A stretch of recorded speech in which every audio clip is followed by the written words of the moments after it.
আসসালামু আলাইকুম ওয়া রাহমাতুল্লাহি ওয়া বারাকাতুহু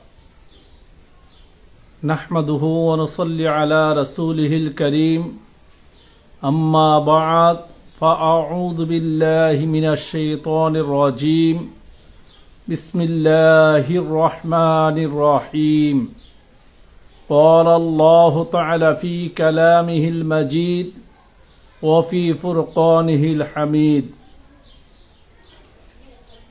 وما أرسلناك إلا رحمة للعالمين صدق الله المولان العظيم الصلاة والسلام عليك يا رسول الله الصلاة والسلام عليك يا حبيب الله الصلاة والسلام عليك يا شافع المذنبين الصلاة والسلام عليك يا رحمة للعالمين প্রিয় ইমানদার ভাই ও বোনেরা, যারা দেশ এবং প্রবাস থেকে আজকের এই লাইভে আমার সাথে সংযুক্ত হয়েছেন, আপনারা ক্যাপশন দেখেছেন এবং আমি আগেও বলেছি যেন আমি শায়েখ আহমদুল্লাহ সহ ওহাবি খারিজি সালাফি মৌলবীদের প্রিয় নবী হুজুর আনোয়ার রাউফুর রহিম সাল্লাল্লাহু আলাইহি ওয়াসাল্লামের নবুয়ত সম্পর্কে যে অপব্যাখ্যা এবং অপযুক্তি দিয়েছেন তার দালিলিক জবাব দেব। তো পারিবারিক এবং দরবারের বিভিন্ন কাজে আমি ব্যস্ত থাকার কারণে, মাদ্রাসার কাজ নিয়ে ব্যস্ত থাকার কারণে আমার সময় হয়ে উঠতেছিল না। এখনো আমি ততটা প্রস্তুত নই, অনেকটা অপ্রস্তুত অবস্থাতে আমি এখন কথাগুলো বলবো। সবার আগে আপনাদের কাছে আমার অনুরোধ থাকবে, সকল শ্রেণীর সুন্নি মুসলমান আজকের এই ভিডিওটাকে প্রচুর পরিমাণে শেয়ার করবেন, প্রচুর পরিমাণে, এত অধিক পরিমাণে শেয়ার করবেন যাতে এটা এই ওহাবি খারিজি সালাফি মৌলবীদের নাবিশ্বাস তৈরি করে। আমি লাইভে আসতে চাইনি, অপেক্ষা করেছি, যেহেতু বিভিন্ন দিক থেকে আমাদের সুন্নি উলামায়ে কেরাম এগুলোর জবাব দিচ্ছেন। আমার অত্যন্ত স্নেহধন্য ছোট ভাই মুফতি গিয়াসউদ্দিন তাহিরি সে জবাব দিয়েছে, কিন্তু আমি আশ্চর্য হলাম যেন সে যে জবাব দিয়েছে তার জবাবের দালিলিক খণ্ডন না করে তাকে ব্যক্তিগতভাবে আক্রমণ করা হচ্ছে নানানভাবে। সে ভণ্ড, মাজার পূজারী ইত্যাদি ইত্যাদি যত এই অপবিশেষণ দেওয়া যায় সেগুলোই দিচ্ছে। আমি সবসময় কথা বলি খুব খালেস ভাবে। শুনেন, পায়খানা ঘি দিয়া বিরান করলে এটা হালুয়া হয়ে যাবে না। পায়খানাকে ঘি দিয়ে ভাজি করলে এটা কখনোই হালুয়া হবে না। কুকুরকে যদি আপনি সারা দিন তেল মালিশ করেন, কুকুর কখনো ভাগ হবে না। মদের দোকানে কখনো আতর বিক্রি হয় না, আতরের ঘ্রাণ পাওয়া যায় না। লোহাকে চুমাইলে বাঁকা লোহা কোনোদিন সোজা হয় না। যার যেটা মেডিসিন হুবহু তাকে ওই মেডিসিন দিতে হবে, যে যেখানকার উপযুক্ত তাকে ঠিক ওখানেই নিতে হবে। তা না হলে আপনি তার থেকে আপনার কাঙ্ক্ষিত কোনো কিছুই পাবেন না। এই তথাকথিত হাইব্রিড ডিজিটাল শায়েখ আহম্মক উল্লাহ, এই আহম্মক উল্লুক সহকারে যারা হুজুর আনোয়ার রাউফুর রহিম সাল্লাল্লাহু আলাইহি ওয়াসাল্লামের ব্যাপারে বিরূপ মন্তব্য করতেছেন। সাবজেক্টটা কি? নবীজি কখন থেকে নবী। তাদের দলিল হলো যেন 40 বছর বয়সে নবীজি নবুয়ত পাইছেন, নবুয়ত লাভ করছেন। এর আগে তিনি নবী ছিলেন না। তারা কোরআনের একটি আয়াতকে এখানে দলিল করেছে, ওয়াজাদাকা দাল্লান ফাহাদা। তার মানে নবীজি পথভ্রষ্ট ছিলেন, গুমরা ছিলেন। নাউযু বিল্লাহি মিন যালিক। আমি এই আবুল হাসান উসামা, তারপর আরো যত মৌলবীরা আছে তাদের বক্তব্যগুলো শুনেছি। সবার নাম ইন্ডিকেট করতে চাচ্ছি না, প্রয়োজন মনে করি না। তারা মনে করতেছে নবীজি পথভ্রষ্ট ছিলেন।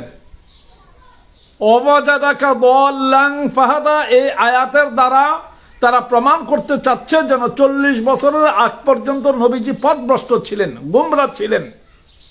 নাউযু বিল্লাহি মিন যালিক। এই আকীদা কোন মুসলমানের থাকতে পারে না, কোন মুসলমানেরই না। আমার প্রশ্ন, এই আয়াতের দ্বারা যদি নবীজিকে পথভ্রষ্ট বোঝানো হয়, তাহলে 40 বছরের আগ পর্যন্ত নবীজি কি মূর্তি পূজক ছিলেন? অথবা তিনি কি অন্য কোন নবীর উম্মত ছিলেন? অথচ কুরআনে কারীম দলিল, কুরআনে কারীম দলিল, যেখানে হযরতে সাইয়্যিদুনা আদম আলাইহিস সালাতু ওয়াস সালাম থেকে ধরে হযরতে সাইয়্যিদুনা ঈসা রুহুল্লাহ পর্যন্ত সকল নবীগণের নবুয়তের উপসংহার ছিল মুবাশশিরাম বিরাসূলি ইয়াতি মিন বাদি ইসমুহু আহমদ।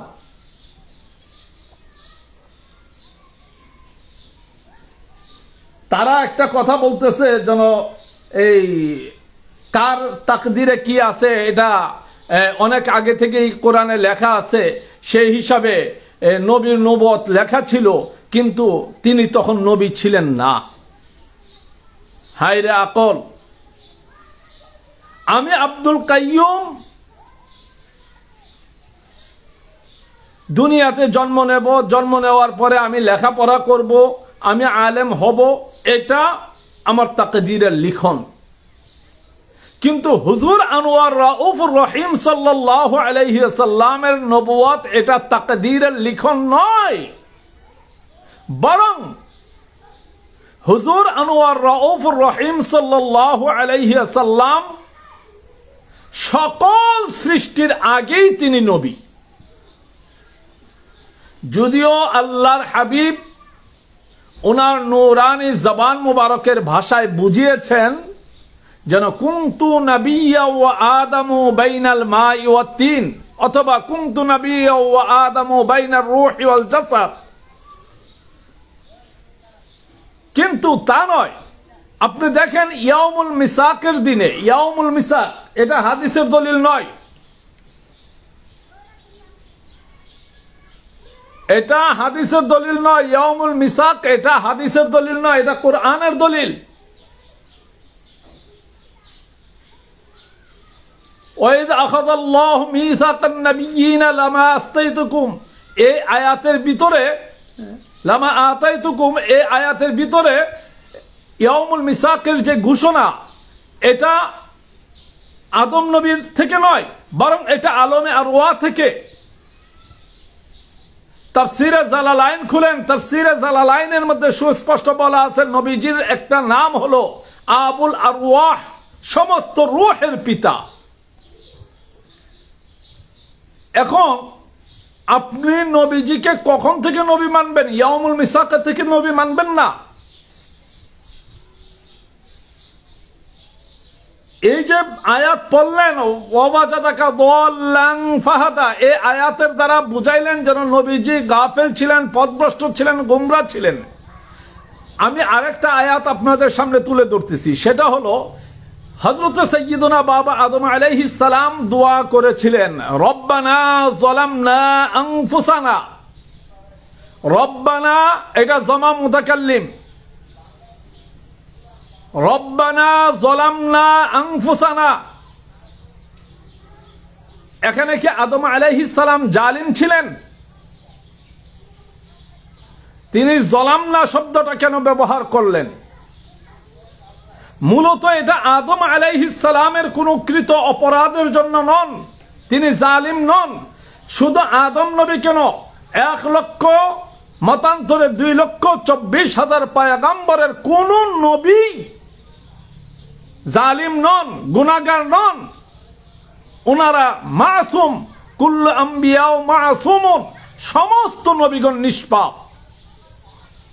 এখন কেউ যদি মনে করে যেন আদম নবী জালিম ছিল, তিনি জুলুম করেছেন, তিনি গুনাহগার ছিলেন, দাউদ নবী জালিম ছিলেন, তিনি জুলুম করেছেন, তিনি গুনাহগার, কেউ যদি মনে করে যেন হযরতে সুলাইমান আলাইহিস সালাম জালিম ছিলেন, তিনি গুনাহ করেছেন, এই ধরনের আকীদা যাদের আছে তারা নিঃসন্দেহে কাফির, নিঃসন্দেহে কাফির। কোন নবীর কোনো গুনাহ নেই। এখানে ওয়াজাদাকা দাল্লান ফাহাদা, এই আয়াতের দ্বারা নবীজিকে বিভোর বোঝানো হয়েছে। হে হাবিব, আপনি আমার প্রেমে বিভোর ছিলেন, মশগুল ছিলেন, তন্ময় ছিলেন। আমি আল্লাহ আপনাকে আমার নিকটে যেই রাস্তা, সেই রাস্তায় আমি আপনাকে ফিরিয়ে এনেছি। আপনার সাথে আমার দেখা হয়েছে, সাক্ষাৎ হয়েছে, কথোপকথন হয়েছে। আমি আপনাকে আমার মতো করে সাজিয়ে নিয়েছি। এর অর্থ এই নয় যেন নবীজি পথভ্রষ্ট ছিলেন। কেউ যদি নবীজিকে পথভ্রষ্ট মনে করে তাহলে প্রথমত তাকে প্রশ্ন করুন যেন নবীজি কি মূর্তি পূজক ছিলেন কিনা, নবীজি কি কাফির মুশরিক ছিলেন কিনা, নবীজি কি এই আগের যে নবীগণ ছিলেন ওনাদের শরীয়তের অধীন ছিলেন কিনা, বা ওনাদের শরীয়তকে নবীজি মানতেন কিনা, এটা আগে খেয়াল করেন। আমার কাছে, আমি তিরমিজি শরীফে পরে যাব, এই যে দেখেন আমার কাছে মাদারিজুন নবুয়াত আছে, এই যে মাদারিজুন নবুয়াত, এই মাদারিজুন নবুয়াতের ভিতরে সুস্পষ্ট প্রমাণ আল্লাহর হাবিব হুজুর রাউফুর রহিম সাল্লাল্লাহু আলাইহি ওয়াসাল্লাম তিনি জমিনের মধ্যে তাশরীফ আনার আগেই তিনি নবী। এখন প্রশ্ন, এই ওহাবি খারিজি মৌলবীরা কেন নবীকে 40 বছরের নবী বানাইতে চায়? তার মূল কারণ হলো তারা নবীজিকে আমাদের মতন সাধারণ রক্তে মাংসে ঘরা ভুলভ্রান্তিতে ভরা মাটির মানুষ মনে করে। এই জন্য তারা নবীজির নবুয়তকে চ্যালেঞ্জিং পর্যায়ে রেখে দিয়েছে, তারা সেটা মানতে চায় না। কারণ যদি নবীজিকে সৃষ্টির আদি থেকেই নবী মানা হয় তাহলে নবীজিকে নতুন করে আমাদের মতন মাটির মানুষ বলার বা আমাদের মতন মানুষ বলার বা আমাদের মতন ভুল ভ্রান্তিতে ভরা মানুষ বলার কোনো স্কোপ তাদের থাকবে না। তাদের লক্ষ্য অনেক দূরে। সুন্নি মুসলমানরা মনে করতেছেন যেন এটা বুঝি সাধারণ কোনো বিষয়, আসলে এটা সাধারণ কোনো বিষয় না। আমরা যখন কথা বলি আমাদের কথার ভিতরে ভুল হয়, ভুল হতে পারে। আহমদুল্লাহ সাহেব কথা বলেছেন, ওনার কথায় ভুল হতে পারে। আমরা মনে করতে পারি যেন এটা ওনার স্লিপ অফ টাং, কথা বলতে যেয়ে তিনি ভুল করেছেন, কিন্তু তিনি কিন্তু এটা স্বীকার করেননি, এটা স্লিপ অফ টাং মেনে নেননি, বরং এটার সপক্ষে তারা যৌক্তিক কারণ দেখাচ্ছে। যৌক্তিক কারণ দেখাইতে যাইয়া আশরাফ আলী থানভী সাহেব যেখানে নবীজিকে সৃষ্টির আদিতে নবী মানছেন, যেখানে শামসুল হক ফরিদপুরি সাহেব নবীজিকে সৃষ্টির আদিতেই নবী মানছেন, সে জায়গার মধ্যে এই কওমি মৌলবীরা নতুন করে এই আহমদুল্লাহর পক্ষ নিয়ে ইবনে তাইমিয়া এবং মুহাম্মদ ইবনে আব্দুল ওয়াহাব নজদির পক্ষাবলম্বন করে তারা নবীজি 40 বছরের নবুয়ত পাইছেন এটার উপরেই দলিল দিচ্ছে। অথচ হুজুর আনোয়ার রাউফুর রহিম সাল্লাল্লাহু আলাইহি ওয়াসাল্লাম সাধারণ মানুষের মতো করে তিনি জমিনে তাশরিফই আনেন নাই। জন্মগ্রহণ যেটাকে আমরা বলি, মিলাদুন নবী আমরা বলি, মিলাদুন নবীর অর্থ এখানে নবীজির জন্ম নয়, বরং শুভ আগমনকে বোঝানো হয়েছে। এখন অনেকেই বিষয়টাকে ভিন্নভাবে ঘুরানোর চেষ্টা করতেছেন। আপনারা কি মনে করেন এই যে শায়েক পূজারী যারা আছেন, কিসের শায়েক পূজারী? আহমদুল্লাহরা কিসের শায়েক? ওরা শায়েখুশ শয়তান, ওরা শায়েখুশ শয়তান। ওদেরকে যারা মুমিন মুসলমান মনে করবে তারা নিঃসন্দেহে কাফির। আমার এই ভিডিও তাদের কাছে পৌঁছায় দেন। এতদিন ওরা লাফাইছে, যেই মৌলবী বসতে চায়, বাংলাদেশ না শুধু ইন্টার ওয়ার্ল্ডের ভিতরে যদি কোনো মৌলবী বসতে চায়, আমরা তাদের সাথে বসার জন্য প্রস্তুত আছি। এটা ওই মুফতি গিয়াসউদ্দিন তাহিরির প্রয়োজন নাই। আর গিয়াসউদ্দিন তাহিরি কি একেবারে ফেল না?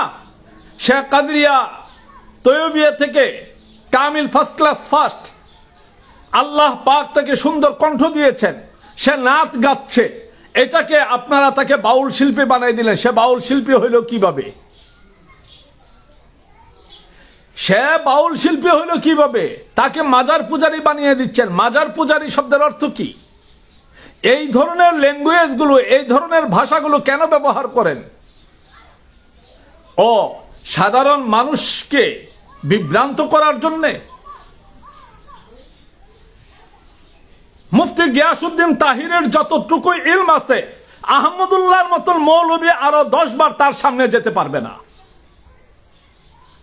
মুফতি গিয়াসউদ্দিন তাহিরিরা যতটা ভাই আছে, প্রত্যেকটা আলেম, তার বাবা আলেম, তাদের পরিবার আলেম। এই আহম্মকুল্লাহর মতন বদমাইশেরা, লুচ্চা মৌলবীরা সেখানে যাওয়ার কোনো ক্যাপাসিটি নাই।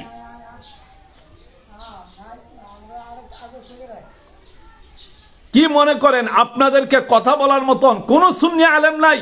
সমস্ত সুন্নি আলেমদেরকে আমি দেখতেছি, ওনারা খুব নম্র ভাষায়, ভদ্র ভাষায়, মার্জিত ভাষায়, শালীন ভাষায় কথা বলার চেষ্টা করতেছেন, যাতে করে বিষয়টা আপনারা ভুলটা বুঝতে পারেন। কিন্তু দেখলাম চুরে না শুনে ধর্মের কাহিনী। এই ইমান চোরেরা কোনোদিন ভালো হবে না। বাঁকা লোহাকে চুমাইলে সোজা হয় না। সবাইকে আপনি যদি সুন্দর ভাষা দেন সেটা হবে না। এই যে মক্কার আবুল আহাব নবীজিকে বলেছিল তাবালাকা ইয়া মুহাম্মদ, তাবালাকা বলেছিল, তাবালাকা। প্রক্ষান্তরে আল্লাহ পাক আবুল আহাবকে জবাব দিয়েছে তাব্বাত ইয়াদা আবি লাহাবি ওয়া তাব। বুঝেন না তাসদীদ কেন ব্যবহার হয়? হরফে মুসাদ্দাদ কোন জায়গায় আসে সেটা বুঝেন না?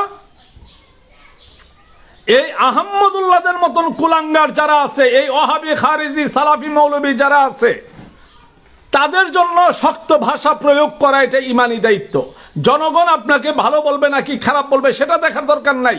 আপনাকে কে কতটুকু গ্রহণ করলো সেটাও দেখার দরকার নাই।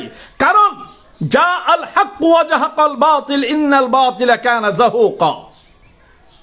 আপনি সত্যের পক্ষে দাঁড়াবেন, তাম পৃথিবী আপনার বিপক্ষে চলে যাক, যেতেই পারে, যেতেই পারে। সতী নারী সবার মন রক্ষা করতে পারে না। সতী নারী সবার মন রক্ষা করতে পারে না, কারণ সতী নারীর স্বামী একজন। সবার মন যে রক্ষা করতে পারে সে অসতী নারী। মুমিন কখনো সবার প্রিয় পাত্র হতে পারে না। সবার প্রিয় পাত্র যারা হয় তারা হলো মুনাফিক, সবার তালে তালে নাচে। সমাজে নরম ভাষায় কথা বলার নাম কি? ইমানদার? মোটেই না।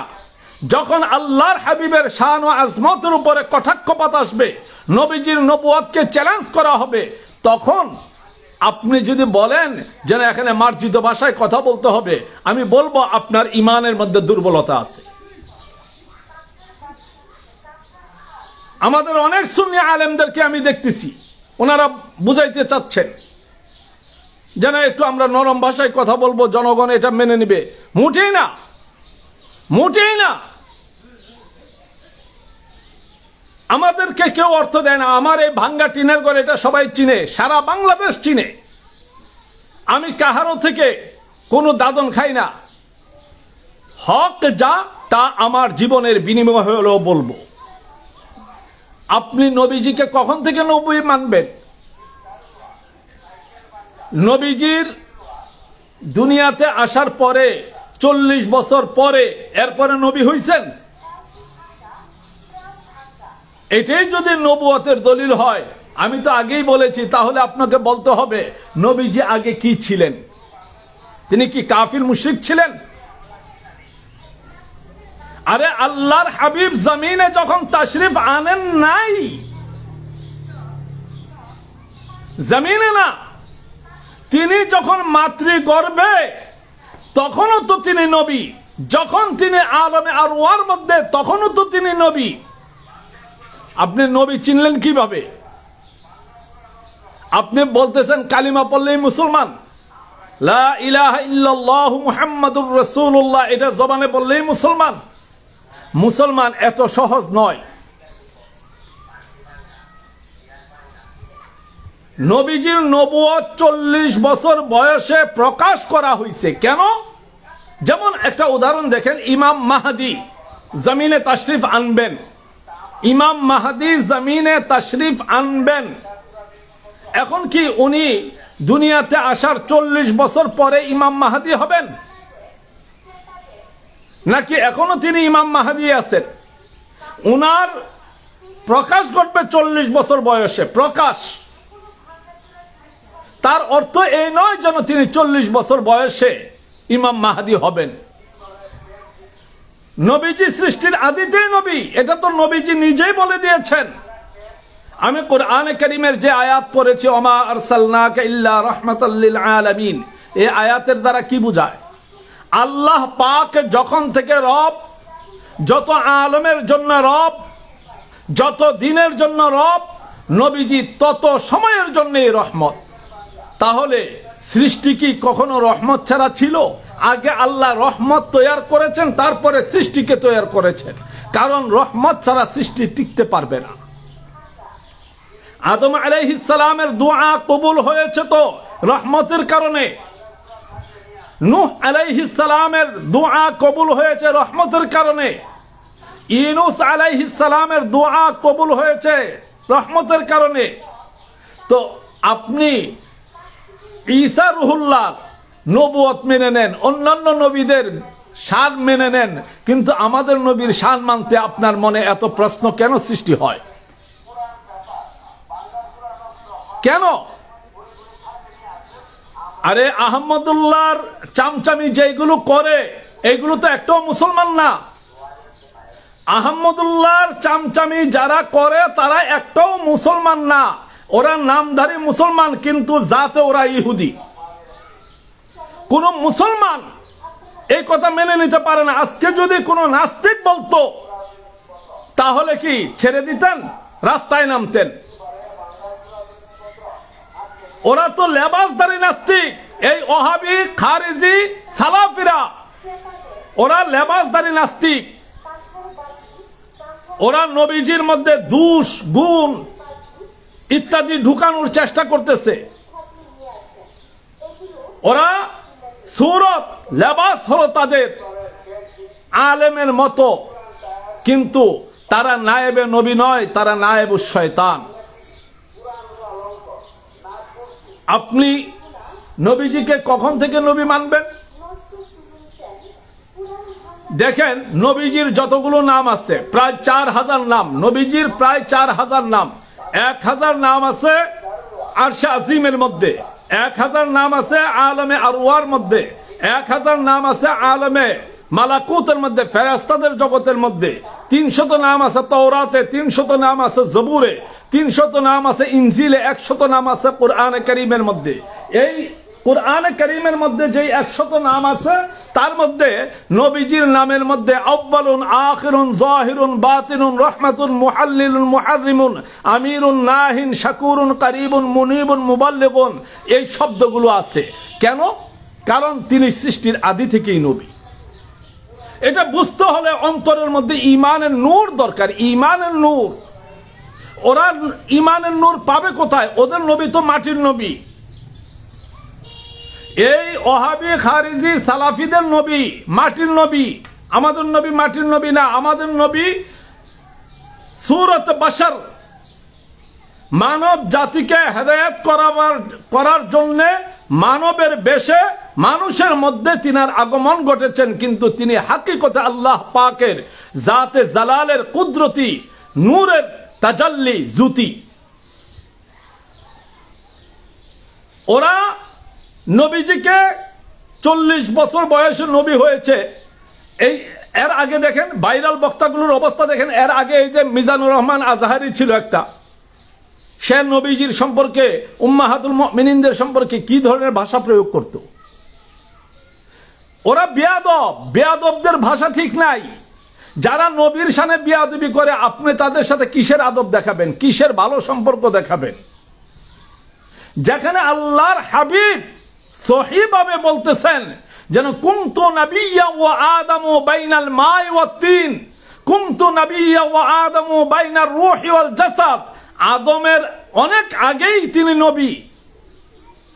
আজকে ইয়াউমুল মিসাকের দিনে যিনি নবী, যিনার নবুয়তের ঘোষণা মিসাকের দিনে আল্লাহ পাক সমস্ত নবীগণ থেকে নিয়েছেন, আপনি আজকে আইসা হাইব্রিড মৌলবী হয়ে আপনি বলতেছেন যেন নবীজি এই 40 বছর বয়সে নবুয়ত পাইছেন, এর আগে তিনি নবী ছিলেন না, ওনার এর আগের যে জিন্দিগি 40 বছরের জিন্দিগি সেটা আমাদের অনুকরণীয় না। আরে গর্দব, আরে তোমাকে গর্দব বলা উচিত না।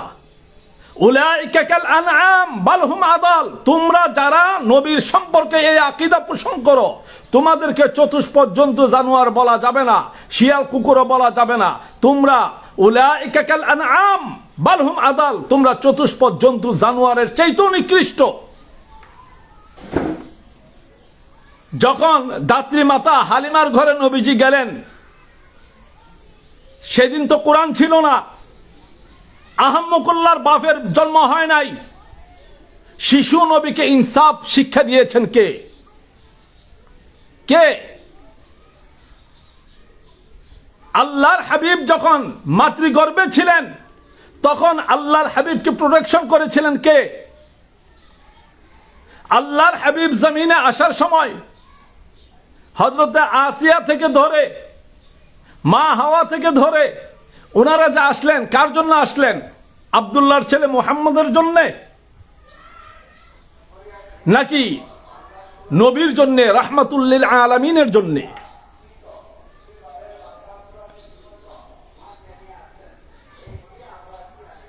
আহম্মকুল্লাহ যতক্ষণ পর্যন্ত খালেস অন্তরে তওবা না করবে সে নিঃসন্দেহে কাফির। তার স্ত্রী তালাক, তাকে যারা মুসলমান মনে করবে তারাও কাফির। আহম্মকুল্লাহ যদি মুসলমান হতে হয় তাকে নতুন করে কালিমা পড়ে মুসলমান হতে হবে, কারণ সে নবীজির নবুয়তকে ইনকার করেছে, নবীজির প্রতি সে প্রশ্নবোধক চিহ্ন তুলেছে, নবীজির নবুয়তের ব্যাপারে তার কনফিউশন, নবীজির হায়াতে জিন্দেগির 40 বছরকে সে কেটে দিয়েছে। সে বুঝাইতে চাচ্ছে যেন নবীজি গাফিল ছিলেন, পথভ্রষ্ট ছিলেন, কোরআনের অপব্যাখ্যা, নবীজির নবুয়তকে অস্বীকার। এই সমস্ত কারণে আহম্মকুল্লাহ নিঃসন্দেহে কাফির, নিঃসন্দেহে কাফির, নিঃসন্দেহে কাফির। তার স্ত্রী তালাক, এবং তাকে যারা এখন মুসলমান মনে করে সালাম দিবে, উঠা বসা করবে, তারাও কাফির হবে। বেয়াদবের কোনো ঈমান নাই, বেয়াদবের কোনো ধর্ম নাই। ওরা আমাদের সাথে বেয়াদবি করে নাই। আমরা দলিল খুঁজি নবীজির শান ও আজমতকে বৃদ্ধি করার জন্য, নবীজির শান ও আজমতকে এই বিধর্মীদের কাছে প্রকাশ করার জন্য, আর ওরা দলিল খুঁজে নবীজির শানকে খাটো করার জন্য। কত বড় জঘন্য জানোয়ার ওরা! আরে ওদের জন্মটাই তো হারাম। ওরা মুসলমান তো পরের কথা, ওরা তো মানুষের কাতারেও পড়ে না। ওদের ভাষা মিষ্টি। কেন মিষ্টি জানেন? আল্লাযী ইউওয়াসওয়িসু ফি সুদুরিন নাস, তারা মানুষের অন্তরের মধ্যে কুমন্ত্রণা দেয়। মিনাল জিন্নাতি ওয়ান নাস, এই শয়তান হলো দুই প্রকার, একটা হলো জিন শয়তান, একটা হলো মানুষ শয়তান। এই আহম্মকুল্লাহর মতন মৌলবী যতগুলো আছে, উসামার মতন মৌলবী যতগুলো আছে, এই ওহাবি খারিজি সালাফি মৌলবী জামাতি মৌলবী যতগুলো আছে, এই সবগুলো হলো শয়তান, মানবরূপী শয়তান। তাদের পিছনে বিভিন্ন কোম্পানি কোটি কোটি টাকা ইনভেস্ট করে, তাদেরকে ডলার দিচ্ছে, বাহিরের ডলার পাচ্ছে, বাংলাদেশের যত হারাম টাকা আছে তারা পাচ্ছে, বিভিন্ন কোম্পানির অ্যাড দিচ্ছে, বিভিন্ন ঔষধের অ্যাড দিচ্ছে, এইভাবে তারা টাকা আর্ন করতেছে। বাড়ি গাড়ি সবকিছু থাকলে, সুন্দর চেহারা থাকলেই কি সে নায়েবে রাসূল হয়ে যায়? হ্যাঁ, তাহিরির সম্পর্কে বাজে মন্তব্য করতেছে কেন? তাহিরি বাদ দিয়েই তো হাজার হাজার আলেম এই দিচ্ছে, কই সেখানে তো না, সে ক্ষমা চায় নাই, সে ক্ষমা চায় নাই। তার টাইমলাইনের কোথাও ক্ষমা চাওয়ার কোনো ডকুমেন্ট নাই। এটা মিথ্যা, এটা ধোঁকাবাজি। তারা জন্ম থেকে মিথ্যা ধোঁকাবাজি করে আসতেছে, এটা তার ধোঁকাবাজি। সে যদি ক্ষমা চাইতে হয় তাহলে সে প্রকাশ্য ভিডিও দিয়ে স্পষ্ট ভাষায় সে বলতে হবে যেন আমি আল্লাহর হাবিবের শান সম্পর্কে যে কথা বলেছি সেটা আমার ভুল হয়েছে, আমি এটার জন্য খালেস ভাবে তওবা করতেছি, আমি নবীজির কদমে মাফ চাই, আল্লাহ পাক যাতে আমাকে মাফ করেন। এইভাবে তাকে প্রকাশ্যভাবে ভিডিও দিয়ে কথা বলতে হবে। আর তার আগ পর্যন্ত সে কাফের থাকবে, তাতে কোনো সন্দেহ নাই, কোনো সন্দেহ নাই। যদি বলেন যেন গভর্নমেন্ট তার পক্ষে চলে যাবে, বড় বড় নেতারা তার পক্ষে চলে যাবে, কোনো কিচ্ছু করার নাই। কোরআন এবং সুন্নাহ কাহারো বাপ দাদার সম্পদ না, যেন তার আইন মোতাবেক এই কোরআন সুন্নাহ চলবে। কোরআন যে কোরআন, তার আইডেন্টিফিকেশন করেছেন নবীজি। কি বলেন, কিছু ইংরেজি ভাষা বলতে পারলে, এই আধুনিক কিছু ভাষা চর্চা করলে সে বড় মৌলবী হয়ে যায়, বড় আলেম হয়ে যায়। হ্যাঁ, যারা তাকে ফলো করতেছে এগুলোর ব্রেনের মধ্যে শয়তান প্রস্রাব করে দিয়েছে। আপনি ঈসা নবীকে কখন থেকে নবী মানেন? উনি 33 বছর বয়সে দুনিয়া থেকে চলে গেছেন, অর্থাৎ উনাকে আসমানে উঠাই নেওয়া হয়েছে, তখন উনার বয়স ছিল 33 বছর। তাহলে এখন বলেন ঈসা নবী কখন থেকে নবী? আপনি যদি বলেন যেন ঈসা নবী মায়ের গর্ভে থেকেই নবী, তাহলে আমার প্রশ্ন, ঈসা নবীর চাইতে আমার নবীর শান বেশি নাকি কম? সমস্ত নবীগণের যত শান, সমস্ত নবীগণের যত মুজিজা, সবকিছু আমার নবীর মধ্যে ছিল।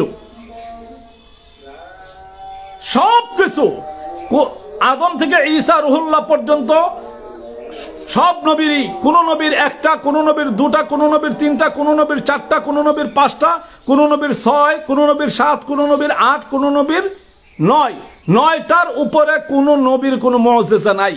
কিন্তু আমার নবী হায়াতুন নবী, জিন্দা নবী, নূরে খুদা, নূরে মুজাসসাম সাল্লাল্লাহু আলাইহি ওয়াসাল্লামের গোটা হায়াতে, জিন্দেগিতে 63,000 মুজিজা রয়েছে। এই যে খাসাইসুল কুবরা, আল্লামা ইমাম জালালউদ্দিন সুয়ুতী রাহমাতুল্লাহ আলাইহির, ভালোভাবে পড়েন এগুলো। নবীর শান যে কিতাবে আছে ওইগুলো পড়বেন না, কারণ বাংলাদেশের মধ্যে কিছু লোক আমি পাই, আমি তো গ্রাম অঞ্চলে থাকি, আমি কিছু লোক পাই যারা আতরের গ্রান সহ্য করতে পারে না, মগার টয়লেটের গ্রান সহ্য করতে পারে।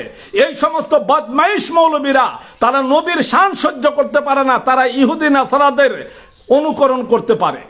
ওই ক্রিকেট খেলে দেখবেন ওদের অনেকগুলো ছবি আছে, ক্রিকেট খেলে প্যান্ট শার্ট পরে, ওইগুলোর বেলা তারা ঠিক আছে, একবারে আধুনিক আলট্রা মডার্ন মৌলবী। নাজায়েজের প্রশ্নে যাব না, কিন্তু সে তো একজন হাদি, তার জন্য নাজায়েজ।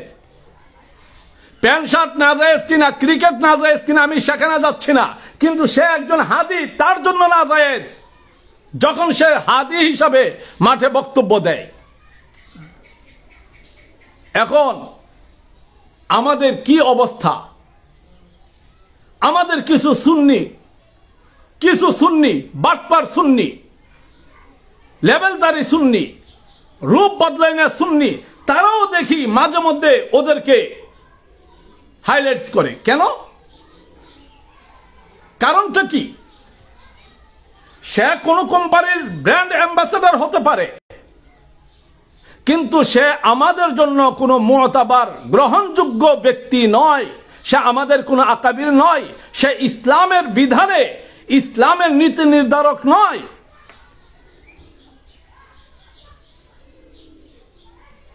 আল্লাহর হাবিব ফখরে মওজুদাত সাল্লাল্লাহু আলাইহি ওয়াসাল্লামের শান কুরআনে কারীমের মধ্যে আল্লাহ পাক যেভাবে দিয়েছেন সেখান থেকেই বুঝেন।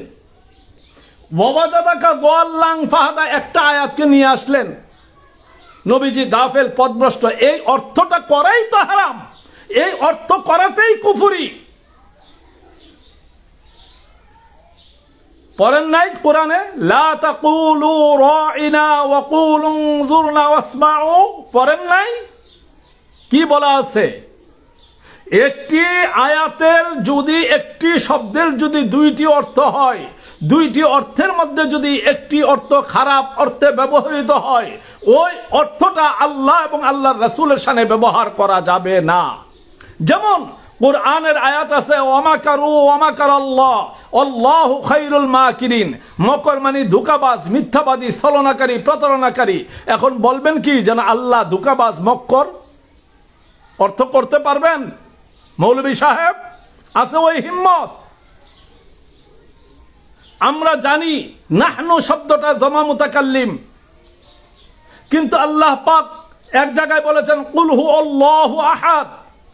হে হাবিব আপনি বলুন আল্লাহ একক, আহাদ, অদ্বিতীয়, লা শারীক। অথচ এই কুরআনের মধ্যে আল্লাহ পাক অন্য জায়গায় বলেছেন নাহনু আকরাবু ইলাইহি মিন হাবলিল ওয়ারিদ। এখানে নাহনু জমা মুতাকাল্লিম আল্লাহ ব্যবহার করেছেন, তাহলে আল্লাহ কি বহুজন?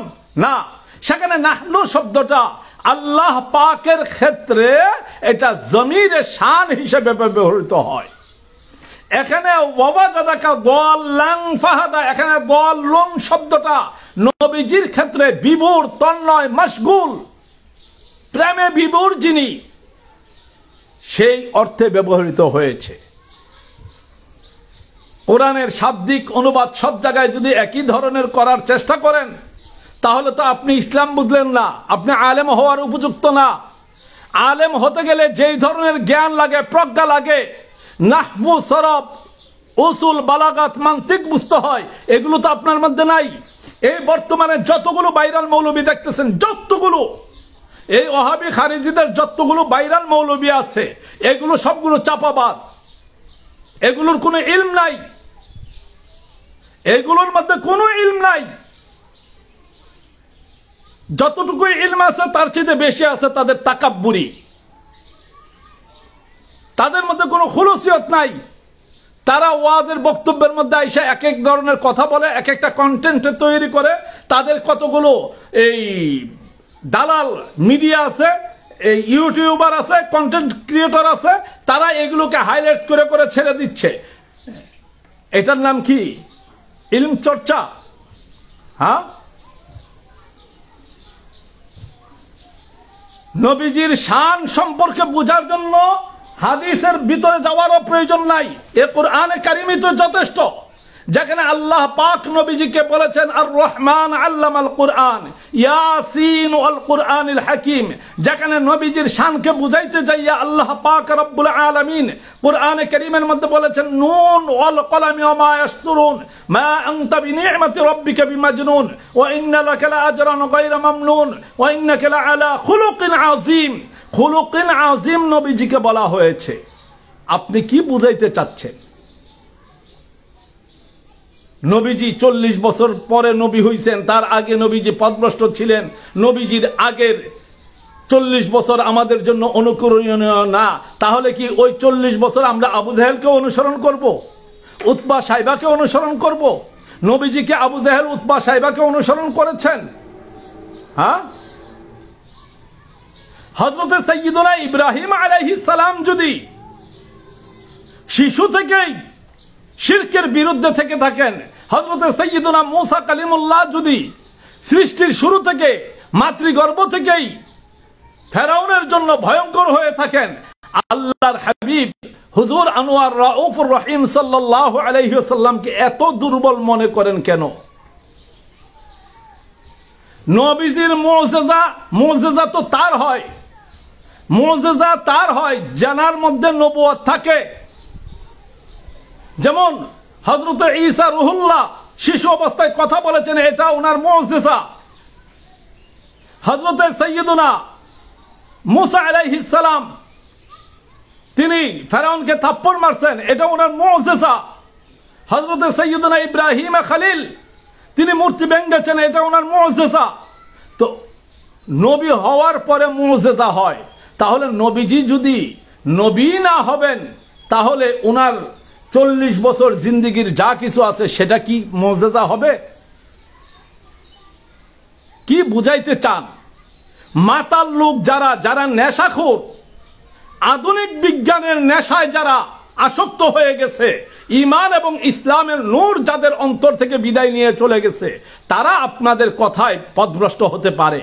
কিন্তু মনে রাখবেন, শিয়ালের দল যত লম্বা চূড়াই হোক, শিয়ালের দল যতই বড় হোক, একটা মাত্র সিংহের গর্জনে তাদের ঘুম নষ্ট হয়ে যায়। একজন ইমানদারও যদি থাকে, দেখেন নাই কারবালার মাঠে আমরা প্রমাণ করে দিয়েছি, আপনারা 22,000 লোক ছিলেন ইয়াজিদের পক্ষে, আমরা 72 জন আপনাদের বিপক্ষে অস্ত্র ধরেছি, আমরা জান দিয়েছি, কিন্তু আপনাদের কাছে আমরা কবুল বলি নাই। এদেশের সুন্নি মুসলমান মরে যায় নাই, সুন্নি উলামায়ে কেরাম মরে যায় নাই, হাক্কানি ওলি আল্লাহগণ মরে যায় নাই। মাজার পূজারি কারে ডাকেন? শাহজালাল না আসলে আজকের এই মৌলবী একটা বদমাইশেরও জন্ম হইতো না। যারা মাজারের বিরুদ্ধে ফতোয়া দেয় তাদের জন্মের মধ্যে দোষ আছে, নিঃসন্দেহে তাদের জন্মে দোষ আছে। মাজারে যদি কেউ অপকর্ম করে সেটা যেমন আমরা পছন্দ করি না, ঠিক তদ্রূপ যারা মাজারের বিরোধিতা করে আমরা তাদেরকেও মুসলমান মনে করি না, কারণ তারা মুসলমান না। কোন মুসলমান আল্লাহর ওলিদের মাজারের বিরুদ্ধে, সাহাবায়ে কেরামের মাজারের বিরুদ্ধে কথা বলতে পারে না।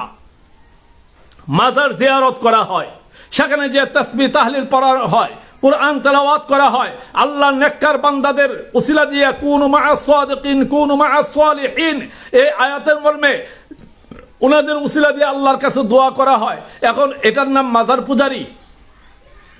কে শিখাইছে তোমাদেরকে? কোন বদমাইশে শিখাইছে? তার জন্মের বৈধতা কি প্রমাণ করতে বলো আগে। যখনই কোন মৌলবী সুন্নি উলামায়ে কেরামকে বা সুন্নি জনতাকে মাজার পূজারি বলবে, তার কলার চেপে ধরে জিজ্ঞাসা করবেন আগে তার জন্মের বৈধতা আছে কিনা সেটা প্রমাণ করার জন্য। আমরা ছেড়ে দেওয়ার জন্য আসি নাই, যুদ্ধ করার জন্য মাঠে নেমেছি। আমি পিরালি করার জন্য আসি নাই, যুদ্ধ করার জন্য মাঠে এসেছি। দেখেন নাই এই দেশের শিয়াদেরকে গোলাপানি খাওয়ায় ছেড়ে দিছি। যারা এতদিন সুন্নি হিসাবে মুসলমানদের ঈমান আকীদা ধ্বংস করত তাদেরকে যেমন ছাড় দেই নাই, ঠিক তদ্রূপ এই ওয়াহাবি খারিজি লামাযহাবিরাও মৃত্যুর আগ পর্যন্ত ছাড় পাবে না। এই সুনামগঞ্জের মাটিতে আমার বিরুদ্ধে 17টা মামলা হয়েছে, 17টা মামলার মোকাবেলা করছি, জেল খাটছি। কি হয়েছে? এগুলো তো মুমিনের জন্য। জেল খাটবো, মামলা হবে, বিপদ আসবে, আঘাত আসবে, ফাঁসি হবে, এগুলোকে মেনে নিয়েই তো আমরা ঈমানদার। কি মনে করেন আপনারা আপনাদের কথায় আমরা নাচবো? এই দেশে যারা এই সমস্ত ভণ্ড শায়েখদের পূজা করে, যারা ইবনে ওয়াহাব নজদি এবং ইবনে তাইমিয়ার এই পোষ্যপুত্র হিসাবে আমাদের মধ্যে ওয়াহাবিবাদ, নজদিবাদ, সালাফিবাদ, জামাতবাদ, মওদুদিবাদ এগুলোকে ইট করাইতে চায়, ঢুকাইতে চায়, আপনারা ঈমানি দায়িত্বে তাদেরকে বর্জন করুন। যদি অন্তরের মধ্যে যারা পরিমাণ ইশকে রাসূল থাকে, নবীজির প্রেম থাকে, তাহলে এই ধরনের মৌলবীদেরকে কোনো অবস্থাতে আপনারা সাপোর্ট দিতে পারবেন না, সাপোর্ট দেওয়া জায়েজ না। তাদের পিছনে নামাজ পড়া, তাদেরকে সালাম দেওয়া, তাদেরকে দিয়ে দোয়া করানো, তাদের সাথে কোনো ধরনের সম্পর্ক রাখা ঈমানি ভাবে সম্পূর্ণরূপে হারাম। আল্লাহর রাসূল বলেছেন, ইয়াকুম ওয়া ইয়াহুম লা ইউদিল্লুনাকুম ওয়া লা ইফতিনুনাকুম ইম মারিদ ফালা তাউদুহুম ওয়া ইম মাতু ফালা তাশহাদুহুম ফালা তুসাল্লিমু আলাইহিম ওয়া লা তুজালিসুহুম ওয়া লা তুশারিবুহুম ওয়া লা তুওয়াকিলুহুম ওয়া লা তুনাকিহুহুম ওয়া লা তুসাল্লু আলাইহিম ওয়া লা তুসাল্লু মাআহুম। রাওয়াহুল মুসলিম, আবু দাউদ ও ইবনে মাজাহ। ওরা মৌলবীর লেবাস ধরেছে মানুষকে পথভ্রষ্ট করার জন্য। এই যত নাস্তিক্যবাদ আছে, নাস্তিক্যবাদের শিকড় হলো এই ওয়াহাবিবাদ, এই নাস্তিক্যবাদের শিকড় হলো এই সালাফিবাদ, নাস্তিক্যবাদের শিকড় হলো ইবনে ওয়াহাব নজদি, নাস্তিক্যবাদের শিকড় হলো এই ইবনে তাইমিয়া গংরা। ওদেরকে যারা অনুসরণ করে, যারা আমাদের দেশের মধ্যে সুন্দর লেভেল লাগাইয়া আমাদেরকে পথভ্রষ্ট করার, সাধারণ মানুষকে বিভ্রান্ত করার চেষ্টা করে, তাদেরকে আপনারা বয়কট করেন। এটা আপনাদের ঈমানি দায়িত্ব। একটা কথা মনে রাখবেন, হাসরের ময়দানে কোনো শায়েখ আপনাকে নাজাত দিবে না, কোন শায়েখের দ্বারা আপনি পার পাবেন না। যদি জান্নাতে যেতে হয় তাহলে রাহমাতুল লিল আলামিনের রহমতের নজর, দয়ার কদমে দয়া শাফাআত আপনার প্রয়োজন হবে। বিদায় নবীজির শানে যদি জগতের সবচেয়ে শক্তিশালী ব্যক্তি মক্কা মদিনার ইমামও যদি যারা পরিমাণ বিয়াদবি করে, তাহলে ওই ব্যক্তি নিঃসন্দেহে কাফির হবে, নিঃসন্দেহে কাফির হবে, নিঃসন্দেহে কাফির হবে। তার সাথে মুসলমানদের উঠা বসা, চলা ফেরা, খাওয়া দাওয়া, সালাম কালাম সম্পূর্ণরূপে হারাম। তাহিরি সাহেবকে চ্যালেঞ্জ করেন কেন? উনি তো একা বলে নাই। আমি এখন লাইভ ভিডিও দিলাম, কারণ আমি এডিটিং বুঝি না, আমার এখানে এডিট করার মতন কেউ নাইও, আমি নিজেও বুঝি না, আমার পরিবারের কেউ নাই। আর আমি ভাড়া দিয়া ওই বেতনভুক্ত দালাল রাখার মতন ক্যাপাসিটিও আমার নাই, কারণ আমি পরিশ্রম করে খাই। আমার চেহারা দেখলেই বুঝেন, আমার পাসপোর্টের মধ্যে লেখা আছে ফার্মার। ফার্মার বুঝেননি? মানে আমি একজন কৃষক। আমি এডিটিং বুঝি না, এই জন্যই আমি সরাসরি লাইভে আসলাম। আমার সুস্পষ্ট কথা, যদি বসতে চান, কোন মৌলবীকে নিয়ে বসবেন, কোথায় বসবেন বলেন, আমরা আপনাদের সাথে বসতে রাজি। এক তাহিরের বিরুদ্ধে লাগছেন কেন? ও উনি একটু ফেমাস হইছেন, মার্কেট উনার দখলে চলে যাচ্ছে, এখন উনাকে থামাইতে হবে, এই জন্য উনাকে ভণ্ড, মাজার পূজারী, বেদাতি এই সমস্ত বাজে শব্দ ব্যবহার করতেছেন। সামনাসামনি বসেন, আসেন প্রধানমন্ত্রীর দপ্তরে বসবো, প্রধানমন্ত্রীর দপ্তরে বসবো, ফাউন্ডেশনে বসবো, ধর্ম মন্ত্রণালয়ে বসবো। কোথায় বসবেন বলেন? ওখানে বসেই প্রমাণ করে দেব যে না, আপনারা মূলতই আহলুল বিদআহ, আপনারা পথভ্রষ্ট, গুমরা, গাফেল, জাহান্নামী দলের একজন। সর্বশেষ আমি সর্বস্তরের ইমানদার মুসলমান ভাই বোনদেরকে অনুরোধ করে বলতেছি, এই সমস্ত মৌলবীদের কথায় আপনারা বিভ্রান্ত হবেন না। আমি কুরআনে কারীম এবং হাদিসে নববীর দ্বারা প্রমাণ করে দিয়েছি যেন হুজুর আনোয়ার সাল্লাল্লাহু আলাইহি ওয়াসাল্লাম আজকে নতুন নবী নন। তিনি 40 বছর বয়সে নবুয়তি পান নাই, নবুয়ত প্রকাশ করেছেন মাত্র। সেই দিন থেকে ওনার নবুয়তির কার্যক্রম শুরু হয়েছে, কিন্তু তিনি নবী ছিলেন, নবী ছিলেন সৃষ্টির আদি থেকেই। আল্লাহ পাক ওনাকে নবী হিসাবে নির্বাচিত করেই সমস্ত সৃষ্টিকুলকে তৈরি করেছেন। আর যদি না হয় তাহলে এই কোরআনকে পরিবর্তন করতে হবে।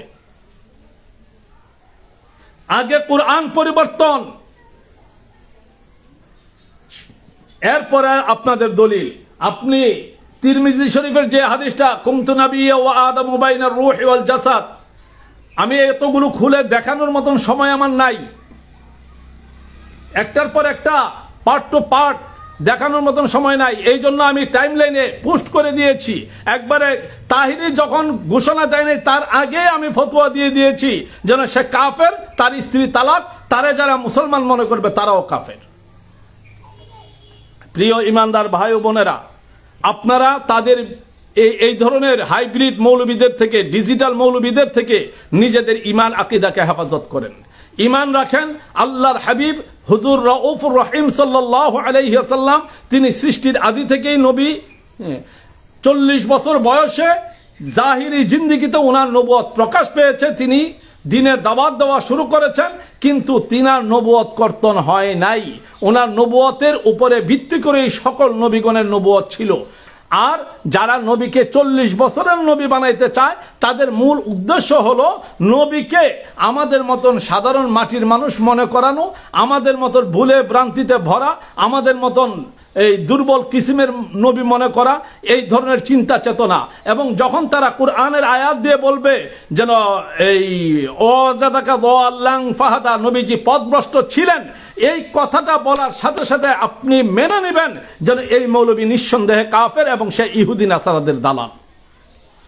ইহুদি নাসারাদের দালাল ছাড়া কেউ নবীজিকে আমাদের মতন সাধারণ মাটির মানুষ মনে করতে পারে না।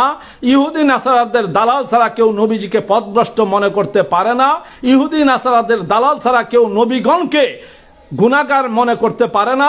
ইহুদি নাসারাদের দালাল ছাড়া কেউ মুসলমানের ইমানি সত্তা নবী মুহাম্মদুর রাসূলুল্লাহ সাল্লাল্লাহু আলাইহি ওয়াসাল্লামের শান ও আজমতের উপরে আঘাত করতে পারে না। আজকে আমরা নবীজির নাম খেয়ে চুমু দিলে তাদের গায়ে জ্বলে, এটা বেদাত। আমরা দাঁড়ায় নবীজিকে সালাম দিলে তাদের গায়ে জ্বলে, এটা বেদাত।